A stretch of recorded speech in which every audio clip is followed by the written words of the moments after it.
Renting your first apartment is exciting. It's the start of your independence and having your very own space. But be prepared. There's a lot more to it than just picking a cool apartment and signing a lease. How much money do you really need? Could you end up with a nightmare landlord? And what's with all these hidden fees? Don't worry, I've been there. From sharing a room in my first college apartment to finding an apartment across the country in New York City. I've learned a lot and faced plenty of challenges along the way. But you don't have to, because today I'll teach you everything you need to know about renting your first apartment.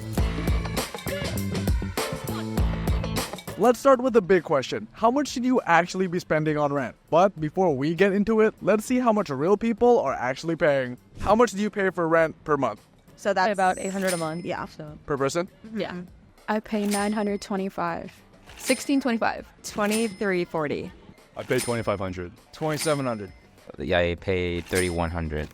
The general rule is that you should not be paying more than 30% of your pre-tax income on rent. So if you're making $4,000 a month, that means at most $1,200 should go to rent. Since rent is such a huge part of where our income goes, this rule ensures that you still have enough money for other aspects of your life, including having fun and saving. Next, you also need to account for utilities. Depending on what's included in your rent, this could mean paying for electricity, gas, water, internet, or even garbage collection. On average, utilities could add an extra $100 to $200 per month, depending on your usage, location, and if you have roommates. But heads up, renting isn't just about the monthly rent and utilities. The reality is you'll need around 4 months of rent upfront before you can even step foot in your apartment. In addition to all the furniture you'll need for your apartment, like a bed, couch, dining table, etc., and all the basic stuff you took for granted at home, like plates, utensils, and cleaning supplies, most landlords will require your first month's rent,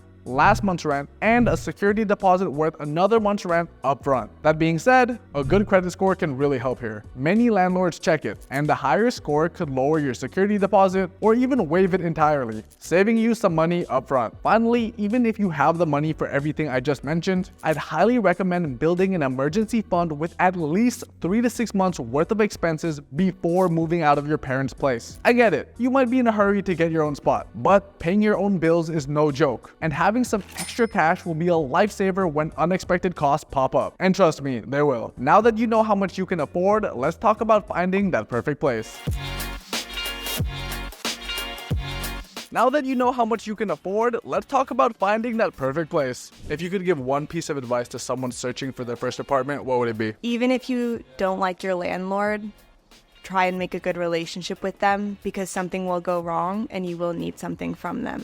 And you don't want them to raise your rent. Don't even stress, like you'll find a place, but also get roommates. That a 7th floor walk up isn't as easy as you think it'll be. Pick the right location. I'll put it that way.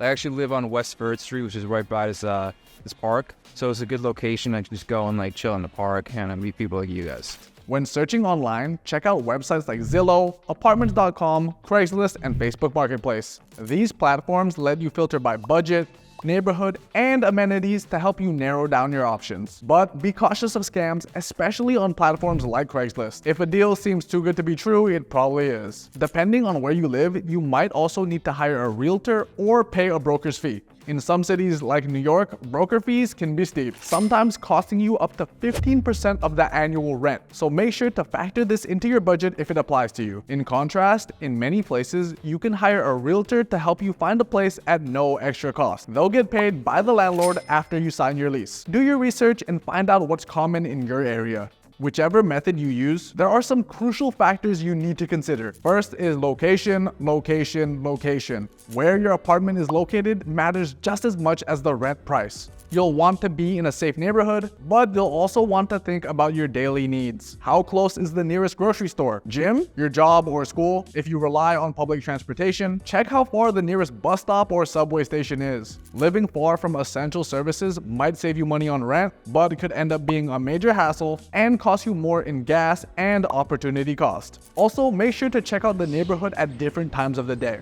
A place that's quiet during the day could be noisy or unsafe at night, and if possible, walk around the area to get a feel for the vibe. You're gonna be living here for at least a year, so do your due diligence. 2. Reviews. Never skip reading reviews. Google reviews can give you a lot of insight into the apartment and the management. Are there complaints about poor maintenance, noise levels, or rats? If the reviews consistently mention the same problems, it's a red flag. Pro tip, if you can, try talking to the current tenants. They'll give you the real story on what it's like to live there, beyond what the landlord or property management might tell you. And 3, visit multiple places in person.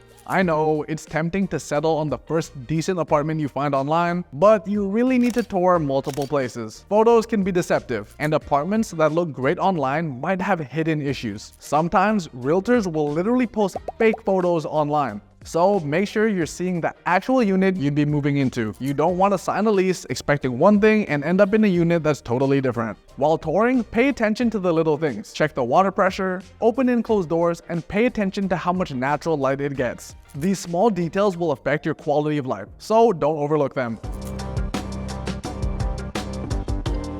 Do you have any advice on dealing with roommates? I would say unless you're very certain, don't room with your friends because there's a good chance you won't be friends after. I would say establish a schedule with cleaning and kind of establishing when you want quiet time with each other, just so that there's never any kind of like disagreements or miscommunication between each other, and just making it as smooth as a living process as possible. Everyone has their own way of doing things, so like people are making compromises for you, at least in most situations. So you just gotta be like understanding that if they're making compromises for you, you should be able to make compromises for them. Do a conversation in the beginning of like your must-haves and like the things that annoy you. Most of you will likely have roommates, whether they're your best friends or someone you found online. Roommates can make life a lot more fun and affordable, but they can also cause some serious headaches. Set clear expectations and boundaries from the start. What's normal for you might be completely different for your roommate. Since everyone has their own routines and habits, open and honest communication is key to making things work smoothly. Before moving in, make sure everyone is on the same page about splitting bills. Most people split utilities like electricity, gas, water, and internet evenly, but if someone has a larger room or uses more energy, you may want to adjust the split. You can use apps like Splitwise to track and settle bills so there's no confusion when it's time to pay up. One of the biggest sources of roommate conflict is cleaning. Make sure to have a discussion about who is responsible for what. Will you take turns cleaning the common areas, or should each person have their own designated chores? Are you okay with dishes being left in the sink overnight? This might seem trivial, but trust me, it's worth hashing out early. I learned this the hard way. Every week in college, me and my roommates were about to fight. Another thing to consider is your guest policy. How often are friends allowed to visit? Are you cool with their significant other staying over? If so, for how long? Nothing causes tension faster than a roommate feeling like someone is overstepping boundaries with guests. So set clear guidelines. Also, talk about what's shared and what isn't. Groceries, toiletries, cleaning supplies. Are these things you'll all chip in for, or will everyone buy their own? I personally am happy to share food with my roommates, as long as they don't eat the last one. But I've had roommates flip out on me because I ate one of their bananas. My fault, I should have asked, but the clearer you are upfront, the smoother your living experience will be. Alright, we've covered a lot today, but now hopefully you're ready to tackle your first apartment with confidence. From setting your budget to finding the perfect place and navigating roommate dynamics, you now have the tools to make the process a lot smoother. Renting can feel overwhelming, but with a solid plan, you'll handle it like a pro. If this video helped you out, make sure to give it a thumbs up and hit subscribe.